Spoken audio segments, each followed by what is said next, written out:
نتیجے میں constitutional benches بنے. وہ کانسٹیٹیوشنل امینڈمنٹ جتنا سیاسی کنسنسس ممکن تھا اس سیاسی کنسنسس کے ساتھ پاس کروایا گیا.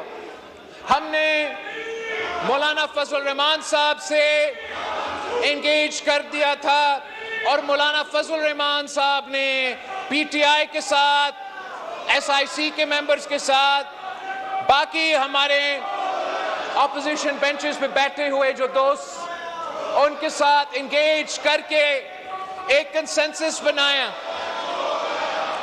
اور میں آن دا ریکارڈ اس بات کو دہرانا چاہوں گا کہ جب کانسٹیٹیوشنل بینچز بنے تو نہ صرف مولانا فضل الرحمان صاحب بھی ساتھ تھا مگر ووٹ دیے بغیر پاکستان تحریک انصاف بھی ساتھ تھے.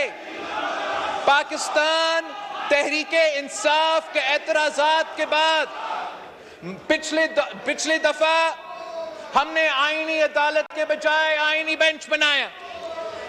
تحریک انصاف کے اعتراضات کے بعد پچھلے دفعہ ہم نے موجودہ جو اس وقت کا چیف جسٹس بیٹھا تھا اس کو نیا کانسٹیٹیوشنل کورٹ کا سربراہ وہ نہیں بن سکا. یہ تمام ان پٹ پی ٹی آئی وایا مولانا فضل الرحمان صاحب اس امینڈمنٹ میں موجود تھا. یہاں تک کہ جب مولانا فضل الرحمان صاحب اس 26th امینڈمنٹ پہ ووٹ دینے جا رہا تھا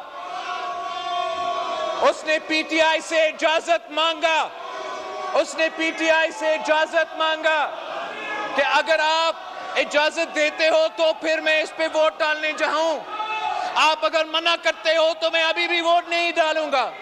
انہوں نے ہم سب کے سامنے مولانا صاحب کو اجازت دیا اور آئینی ترمیم 26th امینڈمنٹ ہو گیا تھا, مکمل ہوا. ہم نے وہ اس مرحلہ سے گزرا.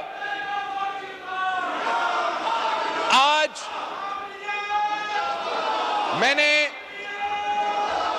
ہم جس آئینی ترمیم پہ بات کر رہے ہیں وہ 27th امینڈمنٹ ہے.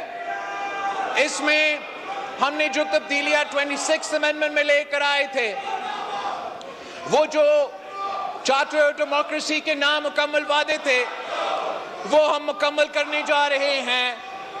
کانسٹیٹیوشنل کورٹ بنانے جا رہے ہیں اور ساتھ ساتھ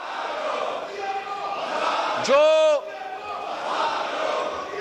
آرٹیکل 243 میں جو بھارت کو شکست دلوانے کے بعد وزیر اعظم صاحب نے یہ فیصلہ کیا کہ وہ